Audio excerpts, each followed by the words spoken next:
সাল্লাল্লাহু আলাইহি সাল্লাম গাউসে আজমকে ওই দিন কবুল করেছেন। আমার আল্লাহ পাক তাকে পাওয়ার দিয়েছেন। গাউসে আজম ঘোষণা করেছেন, আমি আব্দুল কাদের যদি আমার শানকে আমি যদি দরিয়াতে ডালি, দরিয়া রাস্তা বেনে যাবে। আমি গাউসে আজম যদি আপনার পানিতে দেই, পানিটা রাস্তা হবে। আমি যদি আগুনে দেই, আগুন বাগিচা বেনে যাবে। জেনে রাখো, যখন ইব্রাহিম নবীকে আগুনে ফেলা হয়, আমি গাউসে আজম তখন ইব্রাহিম আলাইহিস সালামের গলার কাছে মওজুদ ছিলাম। যখন ইউনুস নবীকে মাছে গিলে খায়, আমি ওই ইউনুস নবীর কাছে মওজুদ ছিলাম। আদম নবী পৃথিবীর জমিনে গেছেন, আদমের কাছেও আমি ছিলাম। আজ মিরাজের রাতে রূহের জগৎ আল্লাহ তাকে সৃষ্টি করেছেন। ও বাবাজি আমার, গাউসে আজম বলেন, পৃথিবীর জমিনে আল্লাহ আমাকে সম্মান দিয়েছেন। এই জগতে যত আউলিয়া, সকল আউলিয়ার সরতাজ গাউসে পাক, জোরে বলু। নমরুদ যখন ইব্রাহিম নবীকে ফেলেন, তখন আমি মওজুদ ছিলাম ওখানে। সেই গাউসে পাক, এই আল্লাহর দেওয়া শান, জোরে বলুন না সুবহানাল্লাহ। আমার কথা বুঝতে পারছেন আব্বাজি? আমার বোঝা গেল। জিবরাইল আমিন বলেন, নবী আপনি আমার মতো নয়। আমরাও বলি আমার নবী আমাদের মতো নয়, ঠিক কি না? দরুদ নবী সাল্লাল্লাহু আলাইহি ওয়াসাল্লামের পাওয়ার আর আল্লাহ পাক দিয়েছেন, সম্মান দিয়েছেন। আমরা তো সম্মান শুনে আপনার খুশি। আব্বা আমার এবার নবী পাক আমার গেলেন, আল্লাহ আওয়াজ করছেন, আও আদনা, আরো নিকটে, আরো নিকটে আসুন। নবী আমার সঙ্গে সঙ্গে বলছেন, আয় আল্লাহ, আপনি মুসা নবীকে বলেছেন নালাইন খুলতে, রফরাফ থেকে গেল। আব্বা আমার নবী আমার চললেন, এমন সময়তে আও আদনা আওয়াজ পেলেন। নবী আমার বলতেছেন, আল্লাহ ওহে দূরে আপনি মুসা নবীকে নালাইনে পাক খুলতে বলেছেন, আর আমাকে জুতা মোবারক পরে আসতে বলতেছেন কেন? এই আরশে আজিমের থেকে ওহে দূরের দাম বেশি না কম? আমি রাসূলুল্লাহ জানতে চাই। আল্লাহ পাক বলেন, ওগো আমার হাবিবুল্লাহ, ওহে দূর সম্মানিত পাহাড় আরশে আজিম, তার থেকে সম্মানিত আজিম আরশে আজিম। তবে হাবিবুল্লাহ, তোমার জুতা মোবারকা থেকে আমার আরশের দাম বেশি নয়। এই জন্য তো বলা হয়েছে, যার কদম জমিনে পড়লে দুনিয়ার হয় মিরাজ। রাসূল পাকের জুতা মোবারক আরশে আজিমের তাজ। সেই নবীর রওজা দেখিলে হবে জান্নাতের হকদার। জিবরাইল চুমে যার দরবার, জোরে বল। নবীর জুতা মোবারক।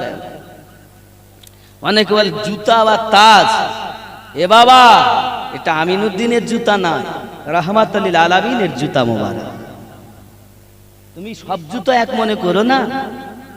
কোথায় দাদা হুজুর পীর কিবলার জুতো আল্লামা হুজুর বহন করেছেন, আর কোথায় খাজা মাইনুদ্দিন চিশতি আজমেরের জুতা হাওয়ায় উঠতেছে, যোগী জয়পালকে নিচে নামিয়ে এনেছে। আর কোথায় আমার নবীর জুতা মোবারক আরশের থেকে দামি। আপনি কি ভেবেছেন? নবী কি আমাদের মতো ভেবেছেন? না। যারা এইভাবে, তাদের নামাজ, রোজা, হজ, যাকাত কিছুই আল্লাহর কাছে মকবুল হয় না যত সময় আমার নবীর প্রেম মহাব্বত তার মধ্যে শামিল না থাকে। এজন্য আমি আপনাদেরকে বুঝাতে চাচ্ছি, আমাদের নবী এবার গেছেন আল্লাহর সঙ্গে দিদার, কথা বা কথন। আমার নবী বলেন, আমি পাশে বসে এক তীর আর ধনুক টানলে যতটা, এতটা নিকটে বসে আমি আমার আল্লাহর সঙ্গে গল্প করেছি। নবী আমার যখন গিয়েছেন, তো বন্ধু বন্ধুর কাছে গেলে তোফা নিয়ে যায় না। আপনারা বের বাড়ি গেলে তোফা নিয়ে যান, জামার বাড়ি গেলে তোফা নিয়ে যান, বন্ধুর বাড়ি গেলে তোফা নিয়ে যান, যান কি যান না? কথা বলেন না কেন? নবী তোফা নিয়ে গেলেন, আত্তাহিয়াতু লিল্লাহি ওয়াস সালাওয়াতু ওয়াত তাইয়্যিবাত। আমার আল্লাহ বলেন, আসসালামু আলাইকা আইয়ুহান নাবিয়্যু ওয়া রাহমাতুল্লাহি ওয়া বারাকাতুহু, আসসালামু আলাইনা ওয়া আলা ইবাদিল্লাহিস সালিহিন, আশহাদু আল্লা ইলাহা ইল্লাল্লাহু ওয়া আশহাদু আন্না মুহাম্মাদান আবদুহু ওয়া রাসূলুহু। জোরে কোন সুবহানাল্লাহ। এবার নবী পাক আমার অনেক জান্নাত জাহান্নাম এমনকি কিছু লুকায়িত নাই, স্বয়ং আমার নবী আল্লাহকে দেখেছেন। যিনি আল্লাহকে দেখছেন, যত নবী সবাই দাবি করেছেন আল্লাহ দেখার, একজনই দেখেছেন, তিনি আমাদের নবী। কেউ দেখেনি। এখন দিদার হলো, নবী পাককে আমার আল্লাহ বলেন, দোস্ত হাবিবুল্লাহ মনটা খারাপ, আমার নবী ওই সময় আমাদের কথা ভাবছেন, আমার আপনার মতো গুনাহগারের কথা ভাবছেন। আয় আল্লাহ, আমি আপনার দিদার করলাম, আমার উম্মতেদের অবস্থা কি হবে? আল্লাহ বলেন, আমি আল্লাহ 50 ওয়াক্তের নামাজ দিলাম। কিতাবের ভিতরে লেখা নামাজ হলো মুমিনের জন্য দিদার, আর আল্লাহ দেখা যায়। ও বাবাজি, আল্লাহর সঙ্গে সাক্ষাৎ হবে। যুবকেরা, আমার আপনার নবী আনন্দিত মনে 50 ওয়াক্ত নামাজ নিয়ে আবার যখন 6তম আকাশে এসেছেন, হযরতে মুসা নবীর সঙ্গে দেখা। জোরে বলু, মসজিদে আকসাতে দেখা। নবী আমার বোরাকে গেলেন, বোরাক থেকে রাফে গেলেন, কিন্তু উজুর পানি আপনার এখনো গড়িয়ে যায়, শিকল এখনো নড়তেছে। জিবরিল আমিন রাসূল পাককে নিয়ে গেলেন। আমার নবী পাক আল্লাহর সঙ্গে দিদার করি 50 ওয়াক্ত নামাজ নিয়ে চলে আসছেন।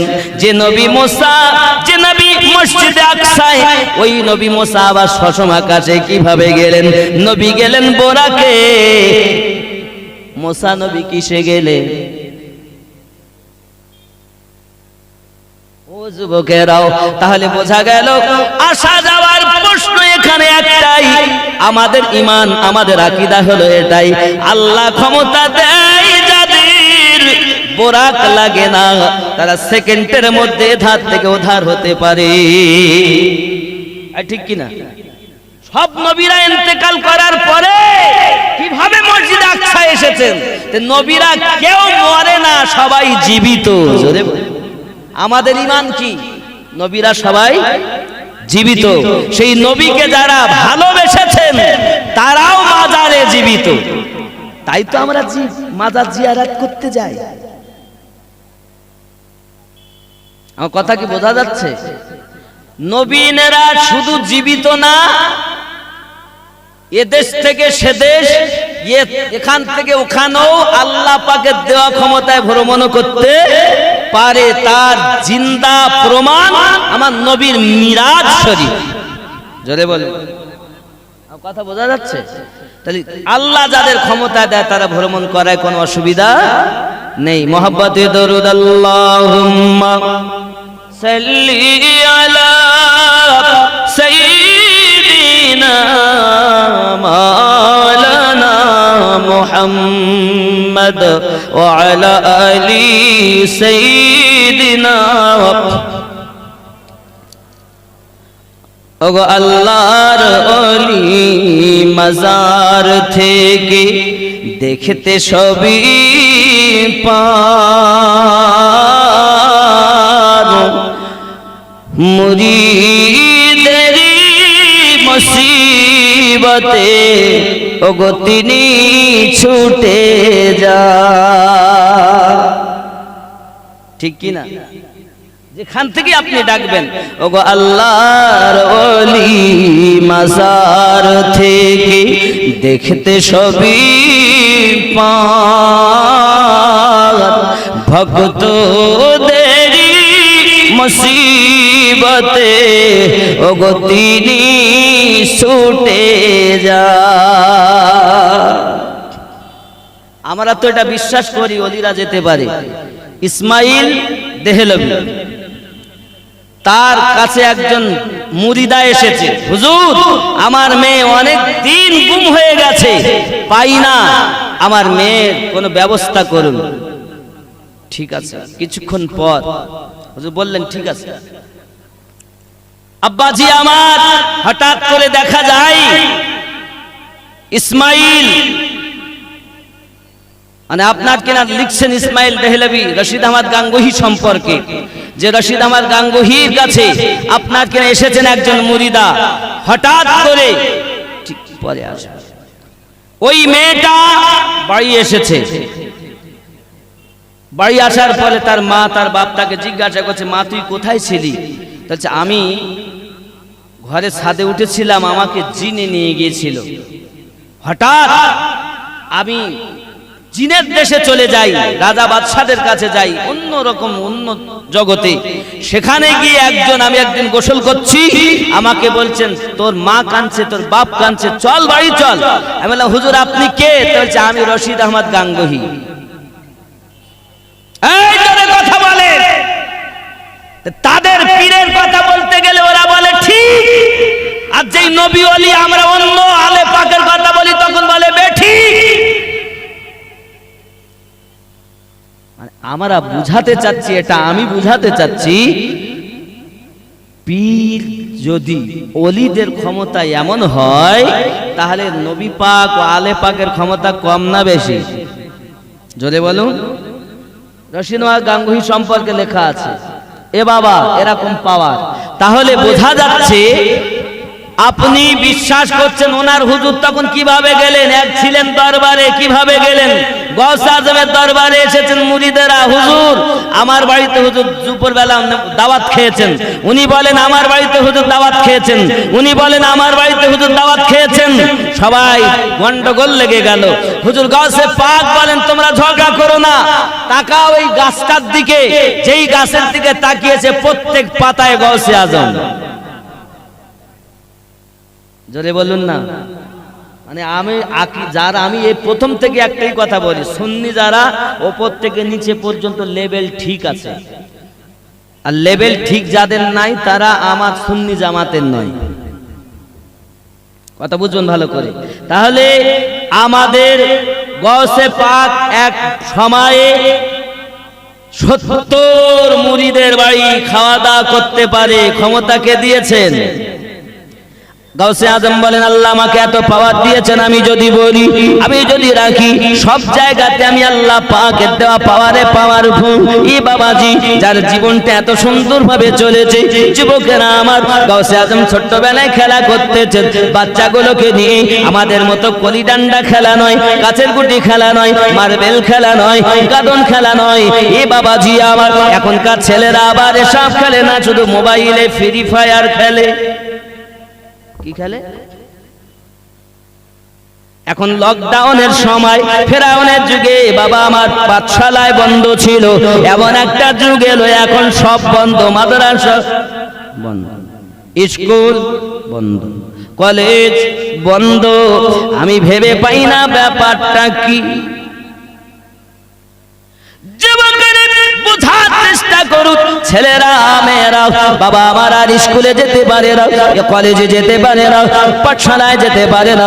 আব্বা আমার বাচ্চাগুলো বেকার হয়ে গেল, বাড়ি কি করবে?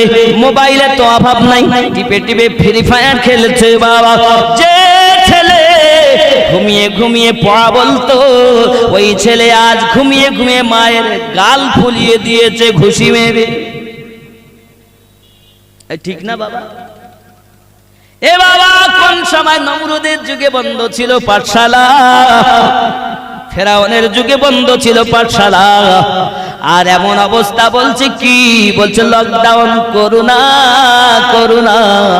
আমার তো বুঝে আসে না রে বাবা, এই সোনা মানিকেরা মরণ দেয় কে? জোরে বলে। মরণ যদি আল্লাহ দেয়, পৃথিবীর জমিনে আল্লাহ মরণ দেয়, ও যুবকেরা আমার আপনি আমি বললে চলবে না। আল্লাহ পাক মরণ দিয়েছেন, আল্লাহ পাক নেবেন, জীবন দিয়েছেন আল্লাহ, জীবন নেবেন আল্লাহ। করুণার কোনো ক্ষমতা নাই, আমাদের মৃত্যু দিতে পারে। তবে বাবাজি আমার দুনিয়া যেটা শরীয়তের নিয়ম, তুমি এটা থেকে বাঁচো, এটাই হলো ব্যাপার। এ যুবকেরা সোনা মানিকেরা, আমরা মুসলমান, আমরা 5 ওয়াক্ত নামাজ পড়ি। বাবাজি হাত ধুই, হাতের গোনা চলে যায়, মুখ ধুই, মুখের গোনা চলে যায়, নাক ধুই, নাকের চলে যায়। বাবাজি আমার মাথা মাসা করি, সমস্ত গোনা গেল, পা ধুয়ে গেল, সব হয়ে গেল। তারপরও যে আপনার ত্রুটিগুলো আছে, আপনি যখন নামাজে দাঁড়ালেন সমস্ত ফেরেশতারা নিয়ে দাঁড়িয়ে যায়, এ বাবা যেই রুকুতে চলে যাও সমস্ত কিছু নিচে পড়ে যায়। আল্লাহর ফেরেশতা আবার মাথায় চাপাতে চাই, সঙ্গে সঙ্গে আমার আল্লাহ পাকের ফেরেশতারা রহমতি ফেরেশতারা আওয়াজ করে করে বলেন, আমার আল্লাহ পাক আওয়াজ করে বলেন, খবরদার আমার বান্দা বান্দির মাথায় চাপিও না, সে আমি আল্লাহকে ভয় করে নামাজে দাঁড়িয়েছে।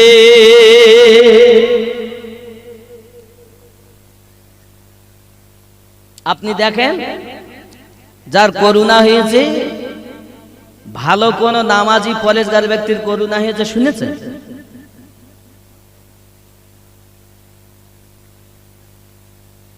তার মানে মুসলমান যখন ঘাড় মশা করে, এই ঘাড় মশা করার জন্য আল্লাহ পাক তাকে সমস্ত মুসিবত থেকে বাঁচায়। জোরে বলুন, উযু ধুয়ে চলে যায়। যাদের হয়েছে এরা মুসলমান হওয়ার পরে নামাজ পড়ে না ভালো করে, তাই কিছু কিছু নামধারী মুসলমানের করুণা। তবে আমি তো ভেবি পাই না, যে ওষুধ তৈরি হয়নি, ঔষধ তৈরি হয়নি, কি আবার ভালো হয় কি? কথা বুঝতে পারেননি? ভালো হচ্ছে বলছে করুণা হয়েছে, ধরে নিয়ে গেল, কদিন পর রেখে দিলে বলছে ভালো হয়ে গেছে। এ যে কি চলছে বাবা আমি বুঝতে পারছি না, কি খেলা চলছে দুনিয়ায়, পরে বোঝা যাবে ইনশাল্লাহ। তবে এখন আমাদের সরকার যিনি আছেন, মায়েদের জন্য বলছি জেনে রাখা দরকার, মমতা ব্যানার্জি আমাদের মুখ্যমন্ত্রী সরকার, এখন তিনি আল্লাহ পাক হায়াত দারাজ করুক, কিন্তু এই পৃথিবীর জমিনে মহিলাদের এত স্বাধীন আর ঠিক নেই। সব কিছু দিয়েছে, এটা সেটা ওটা যা দেওয়া দরকার, কি ভাতা নেবেন সব দিচ্ছে, কিন্তু যে ওঠে একদিন সে পড়ে, ঠিক না বাবা? ও তো ওঠন পড়ন থাকবে। দুনিয়ার নীতি, রাজনীতি, অনেকে সাধারণ মানুষে বলে মৌলবীরা রাজনীতি করবে কেন? আমি বলি বাবা, রাজনীতি সব থেকে ভালো বাড়িকে রাজঘর বলে না, রাজপ্রাসাদ, কত সুন্দর রাজপ্রাসাদ। সব থেকে ভালো পথ রাজপথ, সব থেকে ভালো খাবার রাজসিক খাবার, সব থেকে ভালো টোপ রাজটোপ, সব থেকে ভালো সিংহাসন রাজসিক সিংহাসন, সব থেকে ভালো নীতি রাজনীতি। তুমি তো রাজনীতির নামে করতেছো দুর্নীতি, চোর ডাকাত, নাম দিয়েছে রাজনীতি, আর করতেছে নমরুদ আর ফেরাউনের নীতি। আমি আমিনউদ্দিন মুক্ত কণ্ঠে মেসেজ দিতে চাই পৃথিবীকে, রাজনীতি তাকে বলে কোরআনের নীতি যেটা, রাজনীতি তাকে বলে হাদিসের নীতি যেটা, কোরআন ও হাদিস ইজমা কিয়াসের নীতি রাজনীতি। জোরে কর। কোন ধর্ম আমাদেরকে শিক্ষা দেয়নি পৃথিবীর জমিনে যে মদ খাও। কোন ধর্ম বলেছে মদ খাওয়ার কথা? কিন্তু খাচ্ছে। অন্য দলের অন্য সমাজের মানুষ তো খায়, আমার মুসলমানরা খায়, আবার তারা বলে গল্প কর, ইয়া মৌলবি হইল। এরাই আবার বলে এরা মৌলবি হলো। মদ খাও কেন? সুদ খাও কেন? সুদ তো ঘরে ঘরে হয়ে গেছে। কোন ধর্ম বলেনি সুদ খাওয়ার কথা, খাচ্ছে। এই খাচ্ছে না? আর সুদের গুনাহ সব থেকে ছোট গুনাহ হলো বাবা 36 বার ব্যভিচার জেনা করলে যে গুনাহ হয়, সুদ খেলে সেই গুনাহ হয়। এত বড় জঘন্য কাজ আপনি আমি করতে পারি? মুসলমান আল্লাহ ভুলে গেছে, মুসলমান নবী ভুলে গেছে, মুসলমান ওলি আল্লাহদের ভুলে গেছে। নামাজ পড়তেছে, আমার রাসূলুল্লাহ সাল্লাল্লাহু আলাইহি সাল্লাম বলেছেন আখিরি জামানায় মসজিদ পাকা হবে, আর মসজিদে সব জেরা মসজিদ, হারাম টাকার মসজিদ, সুদের টাকায় মসজিদ। আমি আমিনউদ্দিন 50,000 দিলাম, সুদের ব্যবসা আছে।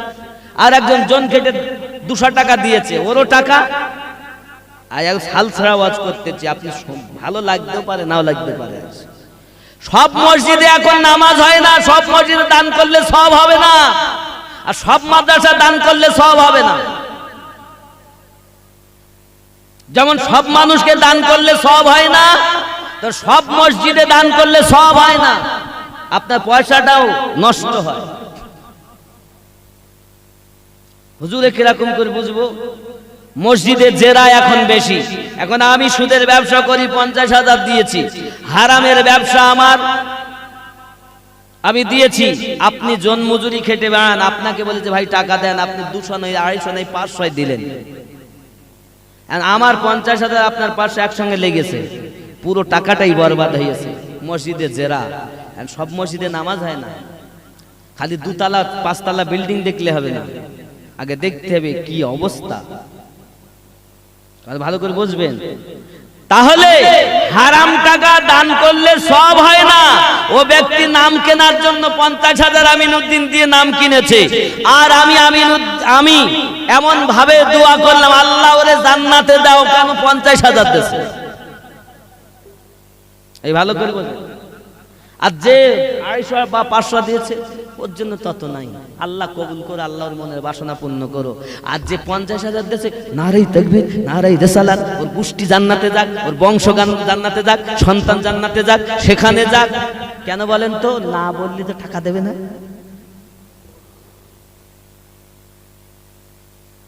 বুঝতে পারেননি খেলাটা কোথায়? এখন আসুন, সব মসজিদে দান করলে সব পাওয়া যায় না কেন? ওগো আমার জওয়ান যুবক সোনা মানিকের, আমার নবী আপনার নবী সাল্লাল্লাহু আলাইহি ওয়াসাল্লাম মসজিদে নামাজ পড়তে গেছেন, হঠাৎ মাথার উপরে একটা পাথর রেখে দিয়েছেন। আমার নবী যখন সেজদায় যাবে, ওই পাথরটা নবী পাকের উপরে ফেলা হবে। নবী নিচে গর্ত করা আছে, উপরে একটা আপনার কিনা কাঠ দিয়েছে, আপনার কিনা উপরে দিয়েছে। নবী পাক আপনার ওখানে দাঁড়িয়ে নামাজ পড়াচ্ছেন। বাবা আমার আপনার নবীকে আল্লাহ পাক জানান হাবিব, এই মসজিদটা মসজিদে জেরা, এই মসজিদটা ভেঙে দেওয়া দরকার। যে মসজিদ আমার নবীর দুশমনি শিক্ষা দেওয়া হয়, যে মসজিদে বসে বসে ইমাম সাহেব ওয়াজ করে, নবী আমাদের মতো মানুষ যে মসজিদে ইমাম সাহেব বলে, হয় ইমাম পাল্টাতে হবে, আর নইলে বাবা ওই মসজিদটাকে সুন্দর করে আপনার ভালো পয়সায় তৈরি করে একজন আশিকে নবী আশিকে আউলিয়া ইমাম রাখতে হবে, যে ইমাম বলে এই মসজিদ আপনার নবী আমাদের মতো মানুষ। যে মসজিদের মুসল্লিরা পৃথিবীর জমিনে আপনার কিনা বলে নবী পাক আমাদের মতো মানুষ, যুবক নবী পাকের দরুদ পড়তে হবে না, নবী পাকের সালাম পড়তে হবে না। এ যুবকেরা আমার, ওই মসজিদে যদি ওই সব মানুষদের নেতৃত্ব থাকে, বোঝা গেল যে মসজিদে আমার নবী পাকের কোনো সম্মান হয় না, যে মসজিদে আলে পাকের কোনো সম্মান হয় না, যে মসজিদে আল্লাহর নবীর ওয়াফাদার উম্মাতগণের ওলি আল্লাহদের সম্মান হয় না, এইরকম মসজিদ আমার নবী নিজে গিরিয়ে দিতে বলেছেন। সাহাবায়ে কেরামদেরকে নবী পাক বললেন এই মসজিদটা ভেঙে দাও। ওই মসজিদটা ভেঙে দেওয়া হলো, এই মসজিদটার নাম মসজিদে জেরা। এ যুবকেরা আমার, জেরা মসজিদে নামাজ হয় না, ভালো করে বুঝতে হবে। মসজিদ 3 তালা, হারাম টাকা সুদের টাকা মেরে আপনার মসজিদ তৈরি করেছেন। নবী পাক আমার জানিয়েছেন আখিরি জামানায় মসজিদ হবে সুন্দর, নামাজি হবে ভর্তি, কিন্তু ঈমান থাকবে না। তার মানে আমার নবী পাকের মায়া থাকবে না, আলে পাকের উলফাত থাকবে না। এই জন্য নবী বলেছেন নামাজি পাওয়া যাবে, ঈমানদার পাওয়া যাবে না। কথা বুঝতেছেন? ঈমানদার কারা? অনেকে বলে নামাজ পড়লে ঈমান হয়, আমি বলি বাবা নামাজ হলো ঈমান নয়, নামাজ হলো আমল। ঈমান হলো বিশ্বাসের নাম, আল্লাহর প্রতি বিশ্বাস, নবী পাকের প্রতি বিশ্বাস, আলে পাকের প্রতি বিশ্বাস, বাবা সাহাবায়ে কেরামের প্রতি বিশ্বাস, আউলিয়ায়ে কেরামের প্রতি বিশ্বাস, কোরআনের প্রতি বিশ্বাস, ফেরেশতার প্রতি বিশ্বাস, মরণের প্রতি বিশ্বাস, মরণের পর আবার পুনরুত্থান হবে তার প্রতি বিশ্বাস, হাসর নাসর হবে তার প্রতি বিশ্বাস, নবী পাকের সাফায়াত পেয়ে জান্নাতে যাব, এর নাম ঈমান বিশ্বাস। ঠিক কি না? আল্লাহ যদি হিসাব নেন, আচ্ছা আমরা দিতে পারি? আমার নবী চলে যাচ্ছেন, কবরে আযাব হচ্ছে কিসের? তো বলছে পেশাবের ছিটা থেকে বাঁচেনি। পেশাবের ছিটা থেকে না বাঁচলে যদি কবরে আযাব হয়, নামাজে ত্রুটি ছিল না, রসুলের ভালোবাসায় ত্রুটি ছিল না, সব ভালো ছিল, ত্রুটি হলো শুধু পেশাবের ছিটা থেকে বাঁচেনি। এ বাবা, তাহলে পেশাবের ছিটা থেকে না বাঁচলে যদি এই হয়, তাহলে আর কি গো? আল্লাহ যদি হিসাব নেন, আমরা হিসাব দেওয়ার আমাদের যোগ্যতা নেই। হাসরের মাঠে শুধু আমার নবীর শাফায়াতটুকু পাওয়ার জন্য আমি আপনাদের কাছে মেসেজ দিতে চাই, বিবি বাচ্চা মা বাপ বন্ধু বান্ধব দুনিয়া সবার থেকে বেশি রাসূলুল্লাহকে মোহাব্বত করুন। যে ওয়াক্তের নামাজ পারেন পড়েন, সত্য কথা বলেন, সুদ খাবেন না, মদ খাবেন না, গাঁজা খাবেন না, আল ঠেলবেন না, সত্য কথা বলুন, হালাল রুজি খান, নামাজ পড়ুন। 5 ওয়াক্ত আপনি পারলেন না, 2 ওয়াক্ত জামাতে হলো, 1 ওয়াক্ত জামাতে হলো, বাদ বাকিগুলো আপনি কর্ম সেরে এসে নামাজ পড়ুন। আল্লাহর কাছে এশার নামাজের পর দোয়া চান, আল্লাহ আমি কর্মজীবী মানুষ, সন্তানের দিকে তাকিয়ে কর্মের জন্য আমি নামাজ পড়তে পারিনি, আল্লাহ মাফ করে দাও, আল্লাহ আমার কাজা হয়ে গেছে। আমার নবী বলেন, উম্মত কাঁদিস না। এই জন্য তো হাসরের মাঠে আমি বলবো আনালাহা আনালাহা, সব নবী ফিরিয়ে দেবেন, আর আমি নবী তোদের জন্য দাঁড়িয়ে থাকব। আর আপনি সেই নবী কি ভুলছেন? সে নবী আমাদের মতো। ওগো আমার জওয়ান যুবক সোনামানিকেরা, আমি বুঝাতে চাই না, আমাদের নবী সাল্লাল্লাহু আলাইহি ওয়াসাল্লামকে আল্লাহ পাক পাওয়ার দিয়েছেন। ও যুবকেরা, ওলি আল্লাহকে পাওয়ার দিয়েছেন। যদি বলেন হুজুর আপনি পাওয়ার ক্ষমতা বলছেন, কোরআন শরীফে কোথায় আছে? আমার আল্লাহ পাক জানালেন, উলাইকাল্লাযী আন'আমা আল্লাহু মিনান নাবিয়্যিন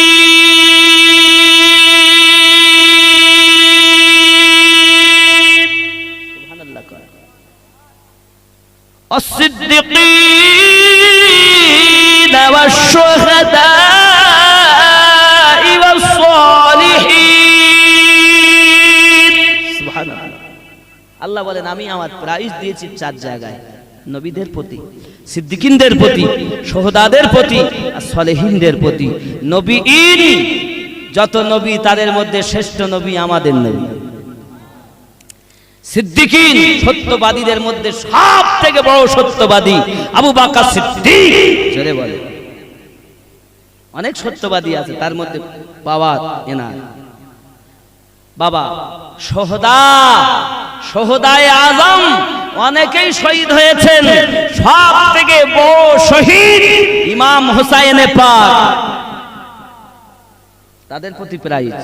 সলিহিন নেককার আল্লাহর ওলি বান্দা, সব ওলিদের সর্দার গাউসে পাক, আল্লাহ তার প্রতি বেশি প্রাইজ দিয়েছেন।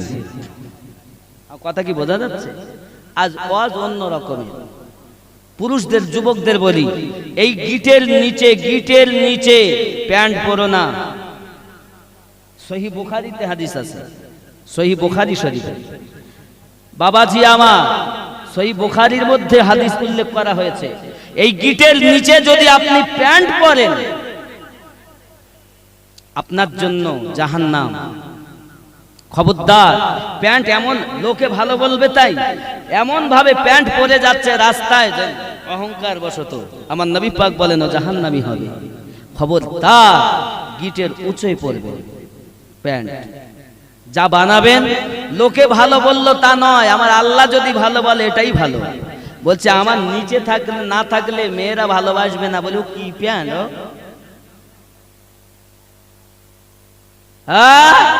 তুমি যদি লোকের মেয়েকে নিজের বানানোর জন্য করো তো যাও, নবী পাবে না। আর নবীকে যদি নিজের বানাতে চাও তা আমার নবী পাকের কথাগুলো মেনে নাও। প্যান্ট জিন্সের বলেন আর এমনি প্যান্ট বলেন, গিটের নিচে পরা হারাম, হারাম কখনোই জায়েজ নয়। ঠিক কি না বলেন? যুবকেরা যদি পাজামা তাও পরে নেবেন, লুঙ্গি। অনেক নতুন জামাই আছে, বাড়ি আসে বিয়ে করে, বাবা বিয়ে করে বাড়ির থেকে যখন যাচ্ছে নতুন লুঙ্গি পরে যাচ্ছে। কাদের জামাই গো? আমিনুদ্দিনের জামাই যাচ্ছে। আমিনুদ্দিনের জামাই, বাহ এই নতুন লুঙ্গি তো একেবারে রাস্তা ধুলো সব বাড়ি এনে তুলেছে আমার জামাই। লোকও বলতে দেবো নতুন জামাই না, হ্যাঁ তো লজ্জা লাগে না? নবী পাক বলেছেন গিটের ওচয় পড়তে হবে, আর তুমি নমরুদ আর ফেরাউনের মতো করে নিচে রাস্তার ধুলো ঘষটাচ্ছ। ভালো করে বুঝবেন কথাগুলো। আজ রাগ তো হবেই সবার যে হুজুর এত ভিটামিন ওয়াজ করে, আজ এত কেন তিতো তিতো কথা বলতেছে। সব মসজিদ দান করলে সবের ভাগীদার হওয়া যাবে না, ওগুলো খেয়াল করতে হবে। সব মাদ্রাসা ওরকম, যে মাদ্রাসাতে নবী পাককে আমাদের মতো বলা শিক্ষা দেওয়া হয়, যে মাদ্রাসাতে নবীর দরুদ নাই শিক্ষা দেওয়া হয়, ও মাদ্রাসায় দান করলে সব পাওয়া যায় না। হক কথা, খুব তিতো লাগবে। এক কথায় যার জন্য দুনিয়া পেয়েছি, যে নবীর জন্য কোরআন পেয়েছি, সেই কোরআন শিক্ষা দেওয়া হচ্ছে মাদ্রাসাতে, সেই কোরআন শিখিয়ে বলা হচ্ছে নবী আমাদের মতো মানুষ। নাউজুবিল্লাহ বলে ও মাদ্রাসায় আপনি দান করবেন, ওখানে ছাত্র দেবেন কেন? আপনাকে জানতে হবে কোন মাদ্রাসায় বাচ্চা দিব আর কোথায় দিব না। আগে যেখানে সেখানে আপনি বাচ্চা ভর্তি করে দিলেন, মাদ্রাসা বলেই দিয়ে দিলেন। খুব খেয়াল, সব মাদ্রাসায় বাচ্চা ভর্তি করা যাবে না। আগে দেখতে হবে সুন্নি আকীদার মাদ্রাসা, আবার সুন্নি নাম দিয়ে বাবা মৌলবি সব এনেছে, সব অন্য দলের শিক্ষকেরা। আগে দেখেন শিক্ষক যদি ওর বা কিয়াম হয়, মানে কিয়াম যুক্ত, তা বাচ্চাকে শিক্ষা দেবে কিয়ামের কথা। শিক্ষক যদি হয় দরুদ পড়া, তা শিক্ষা দেবে দরুদ পড়া। শিক্ষক যদি হয় কিয়ামের বিরোধী, শিক্ষক যদি হয় দরুদের বিরোধী, আপনার বাচ্চাকে শিক্ষা দেবে মিলাদ করলেও হয় না করলেও হয়, কিয়াম করলেও হয় না করলেও হয়, দরুদ পড়লেও হয় না পড়লেও হয়। তার মানে ওখানে বাচ্চা দেওয়া যাবে না। যে বলবে ওলিরা মরে গেছে, ক্ষমতা নাই, সেই শিক্ষা যে মাদ্রাসায় দেওয়া হয় এখানে সন্তান দেওয়া যাবে না। ওই মাদ্রাসায় দিতে হবে যে মাদ্রাসার শিক্ষক ওলি আল্লাহ মাখা, যে মাদ্রাসার শিক্ষক আলে পাকের মহব্বতি, যে মাদ্রাসার শিক্ষক নবী পাকের মহব্বতি, যে মাদ্রাসার শিক্ষক রাসূলুল্লাহকে প্রেম করে, এই মাদ্রাসায় সন্তান দিলে শিক্ষা করবে নবীর মহব্বতের। আপনার বাড়ি আসবে, আপনাকেও বলবে বাবা আমার নবীর পাওয়ার আল্লাহ এমন দিয়েছেন যার ইশারায় আকাশের চাঁদ দ্বিখণ্ডিত হয়েছে। এই ঠিক কি না? আমার কথা বুঝতে হবে। আগে আমাদের শিক্ষা নেওয়া দরকার, কোন মাদ্রাসা দেব কোথায় দেব না। শিক্ষা ভালো সবার। বাবা আমার নবী পাক সাল্লাল্লাহু আলাইহি ওয়াসাল্লাম তিরমিজি শরীফে, সুনানে তিরমিজি শরীফ এর মধ্যে আছে, আমার নবী পাক বলছেন দেখে মুসলমান মনে হবে কিন্তু মুসলমান না। দেখে মুসলমান মনে হবে কিন্তু মুসলমান না। সব মাদ্রাসায় দেওয়া যাবে না, সবকে একই রকম ভাবলে হবে না। শুনতে সবারই ভালো লাগে। নমরুদ ফেরাউনেরা ছিল আল্লাহর দুশমন, আল্লাহর দুশমন। ইয়াজিদেরা ছিল, ইয়াজিদের দলের লোক ছিল। সীমার কত সুন্দর কোরআন তেলাওয়াত করত। এ বাবাজি আব্দুল্লাহ ইবনে উবাই কত সুন্দর কোরআন তেলাওয়াত করত, কিন্তু ব্যাপার কি বলছে দেখো ওর ভিতরে ঈমান নাই। কি নাই? ঈমান নাই। মোহাব্বত একটু জিকির লা ইলাহা ইল্লাল্লাহ, লা ইলাহা ইল্লাল্লাহ, লা ইলাহা ইল্লাল্লাহ মুহাম্মাদুর রাসূলুল্লাহ। সাল্লাল্লাহু আলাইহি ওয়াসাল্লাম যিরিকুন সুবহানাল্লাহ। ই আমার সোনা মানিকেরাও, আমি এতক্ষণ ধরে বোঝাতে চাইলাম সুন্নি হবে তারাও, আলে পাকের মহাব্বতি হবে তারাও। বাবা তারাই হলো সুন্নি, ইন্তেকাল করেছে, তাও তারা সুন্নি ইন্তেকাল করেছে। আব্বা আমার ওলি আল্লাহদের দরবারে যান, ভালোবাসুন, মহাব্বত করুন। আব্বা আমার পাঞ্জিগানা নামাজি হন, আল্লাহর ইবাদত বান্দেগি করুন, কারণ আল্লাহ পাক আল্লাহ তাআলা শান মান সবাইকে দিয়েছেন। বাবা গৌসে আজম ছোটবেলায় খেলা করছেন, বাচ্চাকে বলছেন মরে যাও, সব বাচ্চা মারা যায়, কুম বিসমিল্লাহ, জীবিত জীবিত হয়ে যায়। জোরে বলুন সুবহানাল্লাহ। কার পাওয়ার? গৌসে আজমের পাওয়ার। মরে যাও, মারা গেল, জীবিত হও, জীবিত হলো। একজন মা তার বাচ্চা মারা গেল, এখন একটি মাত্র সন্তান বলে কান্নাকাটি করে, সবাই বলে বোন আমার এই বাচ্চার জন্য কেঁদো না। গৌসে পাক রহমাতুল্লাহ আলাইহি পৃথিবীর জমিনে বাচ্চা মারে আর জীবিত করে, এই খেলা করে। তুমি যদি বাচ্চা জীবিত দেখতে চাও, মরা বাচ্চার দলেতে তোমার বাচ্চাকে শুইয়ে দাও। সুবহানাল্লাহ বলে। বন্ধুরে বাবারে, এই কথা যখন বলেছেন, বাবা আমার সোনা মানিকেরাও, মা জননীর মনে আশ্বাস হয়েছে, বিশ্বাস হয়েছে, হতেও তো পারে গৌসে আজম মেরে ফেলে জীবিত করে, আমার বাচ্চাও তো জীবিত হয়ে যেতে পারে। আমি মায়ের কলিজা ঠান্ডা হবে, ওই বাচ্চাটাকে সাথে করে নিয়ে আপনার কিনা চলে গিয়েছে। যেই গৌসে পাক বললেন মারা যাও, সব বাচ্চা মারা গেল। আব্বা আমার মা চট করে গিয়ে মৃত বাচ্চাদের দলের কাছে আপনার শুইয়ে দিয়েছে। গৌসে আজম বলেন কুম বিসমিল্লাহ, বাচ্চাগুলো তোমরা জীবিত হও আল্লাহর হুকুমে। সঙ্গে সঙ্গে বাচ্চা জীবিত হয়ে গেল। জোরে বলুন সুবহানাল্লাহ। কিন্তু যে বাচ্চাটা মরা ছিল, ওই বাচ্চাটা জীবিত হলো না। এমনি সমাতে বাবাজি আমার, ওই বাচ্চাটা জীবিত হলো না। মা ছুটে গেছে, গৌসে আজম আমার বাচ্চাটা, ওই বাচ্চাটা জীবিত হলো না কেন? সব উঠে গেল, ওই বাচ্চাটা মরে রয়েছে কেন? গৌসে পাক বলেন মা গো, যাকে আমি মেরেছি তাকে আমি বাঁচিয়েছি, আর যাকে আল্লাহ মেরেছে আল্লাহ তাকে জীবিত করলে হবে, নইলে হবে না। যদি কান বন্ধুরে বাবারে, এই সোনা মানিকেরাও, গৌসে পাক রাদিয়াল্লাহু তাআলা আনহুকে যখন এমনি করে কথা বলা হয়েছে, গৌসে পাকের কাছে আপনার কিনা কথাগুলো শুনে ওই মা কান্না শুরু করেছে। হুজুর, আমি বড় আশা নিয়ে আপনার কাছে এসেছি, শুনেছি আপনি মুর্দা জীবিত করেন, শুনেছি পৃথিবীর জমিনে অনেক শান আল্লাহ আপনাকে দান করেছে। আমার এই হতভাগিনীর কোলের কলিজার যন্ত্রণা কি মিটানো যায় না? বাচ্চাটাকে কি আমার আপনার জীবিত করা যায় না? আমি বড় আশা নিয়ে আপনার দরবারে এসেছি, হুজুর একটু কোনো ব্যবস্থা করুন। গৌসে পাক বলেন মা দেখি কিছু হয় কিনা। গৌসে পাক ওপর দিকে তাকালেন, আর চোখের জ্যোতি সিদরাতুল মুনতাহায় লোহে মাহফুজে চলে গেছে। তোমার আমার চোখ না রে বাবা, যে চোখ আজমির থেকে মদিনা দেখে, যে চোখ পাঞ্জাব থেকে মদিনা দেখে, এ যুবক আমার, ওই চোখ আর আমাদের চোখ এক চোখ নয় রে বাবা। আগে তুমি আল্লাহওয়ালা হও, আগে তুমি নবীওয়ালা হও, নামাজি হও, পরেজগার হও, কাম করো, লোভ মোহাম্মদ সহ্য বিলীন করো, মুর্শিদে ফানা হইয়া যাও, হানাফির রাসূল হইয়া যাও, হানাফিল্লাহ হইয়া যাও, আল্লাহ তোমাকে বাকাবিল্লাহ জীবন দান করবে। আর জোরে কোন সুবহানাল্লাহ। বাবারে আমার, খুব ভালো করে বুঝুন, এমনি সময় গৌসে পাকের চোখ মোবারক লোহে মাহফুজে চলে গেছে।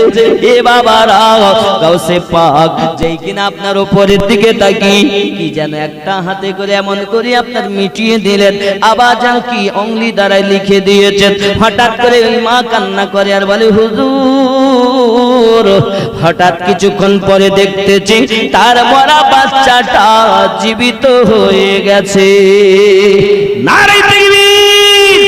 এই বন্ধুরে, যেই না বাচ্চা জীবিত হয়ে গেল, মা জননীর কলিজা ঠান্ডা হয়ে গেল। বাচ্চাটাকে জলদি করে কোলে দিয়েছে। আর গৌসে আজমকে বলছেন, হুজুর আমার বড় জানতে ইচ্ছা হয়, কলিজাটা আমার ঠান্ডা হলো, তবে আপনি ওপর দিকে তাকায়া কি যেন লিখলেন, কি যেন মুছে দিলেন, আমি তো বুঝতে পারলাম না, একটু কি দয়া করে জানতে পারি? গৌসে পাক বলেন, মা জননী গো, আমি যখন ওপর দিকে তাকাই আল্লাহর দয়ায় আমি লোহে মাহফুজটা আমি নজরে দেখি, এখন মৃত বাচ্চাদের দলভুক্ত আপনার সন্তানের নামটা ছিল। আমি আবার আল্লাহকে বলি, আল্লাহ গো তোমারই বান্দি আজ আমার কাছে এমনি করে কান্না শুরু করে দিয়েছে, আয় আল্লাহ এখন উপায় কি?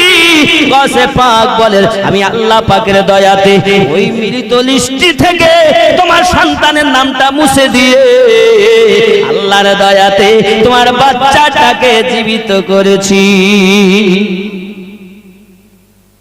গৌস আজম তাকে বলে যে তাকদীর বদলিয়ে দিতে পারে, পারে না? এই একজন গুলি করবে, গুলি আমাদের জানি যে আল্লাহর হুকুম নালে গুলি চলবে না, এর নজির দেখেন বাবা আমার, সেজি বাবু গুলি চালালো, গুলি লাগলই না, যদি বলেন সুবহানাল্লাহ, আছে না নাই? আল্লাহর ওলিরা ভাগ্য বদলে দিতে পারে না।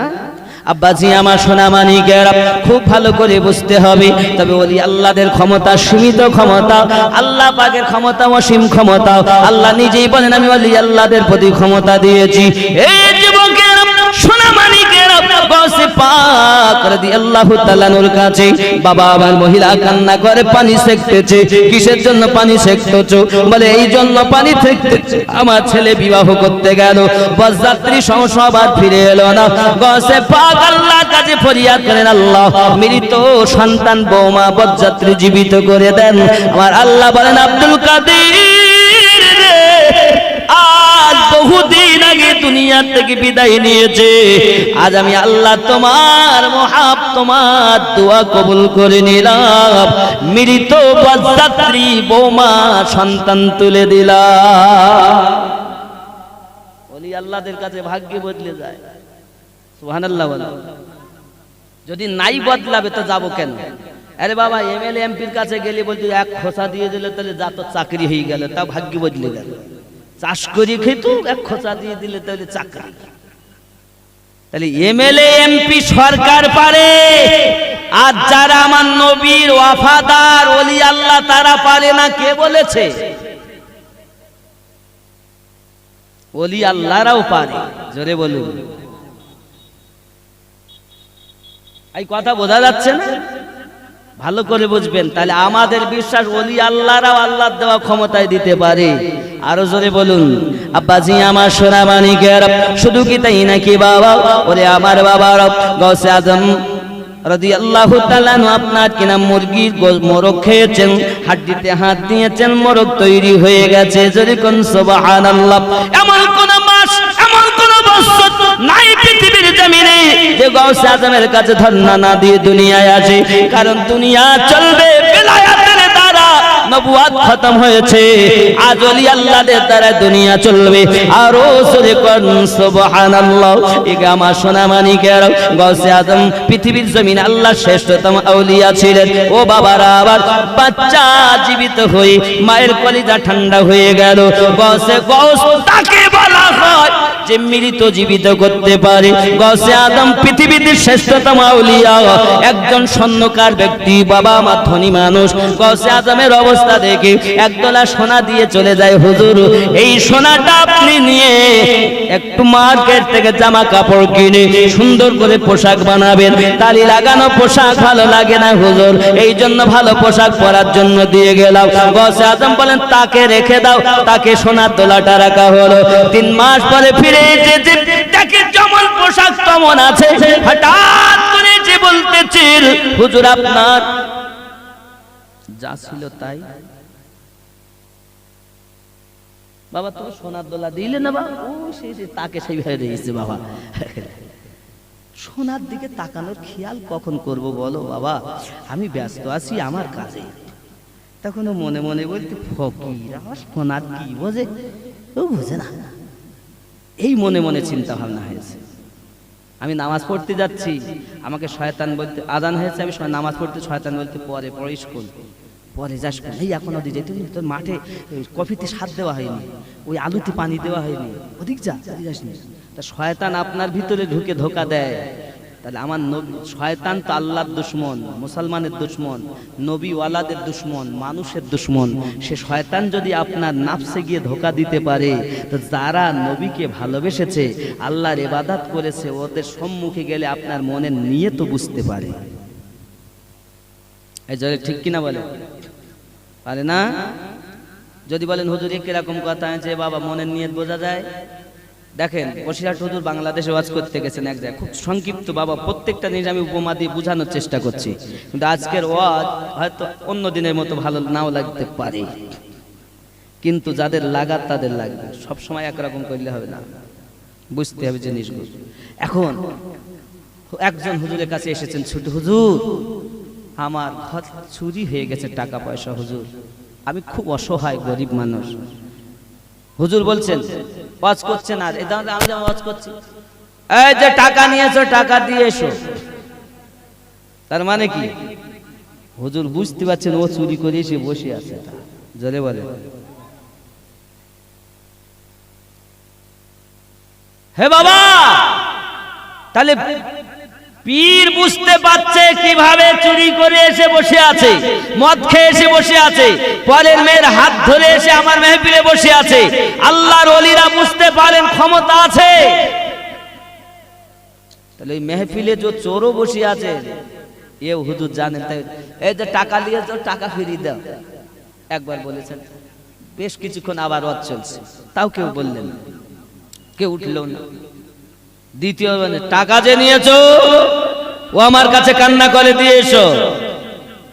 প্রথমে একটু নরমে, তারপর একটু গরমে, তাও মানে যে চোর সেই বুঝতে পারছে যে নাম ধরে বলছে অমুকের টাকা অমুকের বাড়িতে নিয়েছো। বেশ আবার কিছুক্ষণ উনি ওয়াজ নসিহত করলেন। তৃতীয়বারের বার উনি জালালিতে এলেন, কানে শোনা যায় না, জলদি করে টাকা দাও। ছটফট ছটফট করে উঠেছে স্টেজে, হুজুর আমাকে মাফ করেন, হুজুর হুজুর আমাকে ক্ষমা করেন, এক্ষুনি দিচ্ছি। সুবহানাল্লাহ বলেন। তাহলে এই যদি ওলিদের পাওয়ার হয়, তো যারা উচ্চ শ্রেণীর আউলিয়া তাদের কেমন পাওয়ার হবে, এগুলো বুঝতে হবে। অনেকে যেই আমি সম্মানের কথা বলছি, ওর কথা বাদ দে। পীরের কারামাত বলতে গেলে তুমি বলো, তখন বুক ঠুকে বলো। আলে পাকের পাওয়ারের কথা বলতে গেলে তোমার গা জ্বালা করে কেন? তার মানে তোমার মনে হিংসা। আর যদিও হিংসা না থাকে, তাহলে তুমি যেখানে শিক্ষা করেছো সেই শিক্ষক তোমার আব্দুল ওয়াহাব নাজদির দালাল, যার কারণে তোমার শিক্ষাটা ওই রকম। আমি অনুরোধ করি ওই শিক্ষা বাদ দিয়ে মহাব্বতি শিক্ষা করো। যেখানে মহাব্বত শিক্ষা দেওয়া হয় সেখানে শিক্ষা করা ভালো। সন্তান মহাব্বত করা শিখবে, ইলমও হাসিল করবে, রাসূলের মহাব্বত শিখবে, আলে পাকের মহাব্বত শিখবে, ওলি আল্লাহর মহাব্বত শিখবে। জোরে বলুন সুবহানাল্লাহ। কথা বোঝা যাচ্ছে? তাহলে আব্বাসি আমার গৌসে পাক আলিহর রহমান রেদওয়ান, জগতের বুকে পাওয়ারফুল আব্বাসি আমার একজন এমনি করে এসেছেন, হুজুর আমাদের ঈসা নবী ছিলেন মুর্দা জীবিত করতেন, আপনি পারেন? তাহলে আমিও কোন কবরটা জীবিত করতে হবে? এই কবর। উনি বললেন কুম বিসমিল্লাহ, সঙ্গে সঙ্গে মুর্দা জীবিত হয়ে গেল। আব্বা এখন গৌসে আজম বলছেন, বাবা রে তুমি তো আমার জামা দেখে এমন করছো, চলো বাইরে চলো, বিসমিল্লাহ বলো, বিসমিল্লাহির রহমানির, চোখ বন্ধ করো, আল্লাহ আল্লাহ করো, তিনবার আল্লাহ বলো, তিনবার আল্লাহ বলেছেন। চোখ খোলো, চোখ খুলেছে, খুলে দেখতেছে, দেখতে পাচ্ছ? তাহলে হ্যাঁ হুজুর, পাহাড়টা সোনার পাহাড় হয়ে গেছে। ও বুঝতে পেরেছে সোনার ভাটিতে, সোনার ফ্যাক্টরিতে এসে সোনায় সোনা। গৌসে আজম বলেন, আমি যদি মনে করতাম তো তামাম বাগদাদটা সোনায় ভর্তি করে দিতাম। তোরও সোনা আমার কি হবে রে বাবা, আমি সোনা চাই না, আমি ওই সোনার নবীকে ভালোবাসি। কথা বুঝতেছে না? ও বাপ, যারা দুনিয়াকে চায় দুনিয়া তখন পালায়, আপনি দুনিয়া যখন ধরতে যাবেন তা আপনার দেখবেন হইতে গিয়েও হবে না, টাকা থেকেও থাকবে না, চলে যাবে। আর যেই আপনি দুনিয়া ছেড়ে দেবেন, আল্লাহর পথে আসবেন, তখন দুনিয়া আপনাকে জড়িয়ে ধরতে চাবে। টাকা পয়সা অর্থ বিত্ত সব আপনার দিকে ছুটে আসবে। কারণ আপনি যখন নবীর হবেন, দুনিয়া যা সৃষ্টি করেছে সব নবীর ওসিলায় হয়েছে, তখন এরা আপনার কাছে ধরা দেয়। আর একে যখন আপনি ধরতে যান, এরা আপনার থেকে পালায়। বুঝতে হবে। তার মানে যাকে ধরলে ইহ জগতে লাভ, পর জগতে লাভ, সেই ভালোবাসা দরকার। দৌলত আর মহাব্বত দুটো এক জায়গায় থাকে না। যেখানে দৌলত আছে মহাব্বত কম আছে, কিন্তু যেখানে মহাব্বত আছে সেখানে দৌলত দুনিয়ার নাই, কিন্তু আখিরাতের জান্নাতি দৌলত তার আছে। এই জোরে বলুন, আরো জোরে বলুন। বাবা আমার কথা বোঝার চেষ্টা করে, আল্লাহ আমাদের সকলকে যেন বুঝ শক্তি দান করে। জোরে বলুন আল্লাহুম্মা আমিন। ওগো আমার জওয়ান যুবক সোনা মানে গাউসে পাক রাদিয়াল্লাহু তাআলা নূর পাওয়ার আমার আল্লাহ দান করেছে। যুবকেরা আমার ভালো করে বুঝুন, আব্দুল কাদের জিলানী গিলানী রাদিয়াল্লাহু তাআলা নূর দরবারে বাবাজি আমার একজন মাইনুদ্দিন চিশতি আজমিরি হুজুরের দরবারের মুরিদ বলে, আমি গাউসে আজমের অনেক কারাবাত শুনেছি, মুর্দা জীবিত করা, ডিম তাবাদ আপনার কিনা রান্না হচ্ছে, ডিম থেকে জীবিত মুরগি হয়ে ছটফট করে চলে যায়, এমন কারামাত শুনেছি। বাবা বাঘকে পর্যন্ত গাউসে আজমের কুত্তা শেষ করে দিয়েছে, বাঘ কোনো ক্ষতি করতে পারিনি। অনেক কারামাত শুনেছি। ওগো মাইনুদ্দিন চিশতি আজমিরি হুজুরের দরবারে আমি পড়ে পড়ে থাকি, আমি একটু গাউসে আজমের দরবারে যেতে চাই। হুজুর আমার টাকা নাই, পয়সা নাই, আপনি দয়া করে আমাকে বাগদাদে পৌঁছিয়ে দেন। হুজুর আপনার বললেন আল্লাহ আল্লাহ করো, 7 বার 1 2 3 4 করে গোনা হলো। সঙ্গে সঙ্গে বলে বাবা চোখ খোলো, দেখে বাগদাদ চলে এসেছে। একদিন নয়, 2 দিন নয়, 3 মাস ওখানে অপেক্ষা করলেন, কারামাত দেখবেন, গাউসে আজমের কারামাত দেখবেন। 3 মাসের মধ্যে কোনো তার কারামাত দেখা গেল না। মনের ভিতরে দুঃখ হলো। সঙ্গে সঙ্গে উনি বলছেন, হুজুর আমি আর থাকবো না, আমি আবার আজমিরে চলে যাব। বড় আশা দিয়ে এসেছিলাম কারামাত দেখবো বলে, একটি কারামাত দেখতে পেলাম না। মুর্দা জীবিত করা দেখলাম না, বাজাত্রী তোলা দেখলাম না, মুরগি খেয়ে মুরগি বানানো দেখলাম না, কিছুই দেখলাম না। এজন্য আমি চলে যাব। হুজুর গাউসে পাক বলেন, বাবা তুমি কি সব সময় আমার খেয়াল রেখেছো? হুজুর আপনি সব সময় যখন থাকতেন, সব সময় আমি আপনার ডিউটিতে ছিলাম, কারণ আমি ঘুম হারাম করেছি। একটি কারামাত জীবনে দেখব, একটি কারামাত জীবনে দেখব। গাউসে আজম বলেন, বাবা রে এই 3 মাসের মধ্যে তুমি কি আমাকে কখনো শরীয়তের খেলাফ কাজ করতে দেখেছো?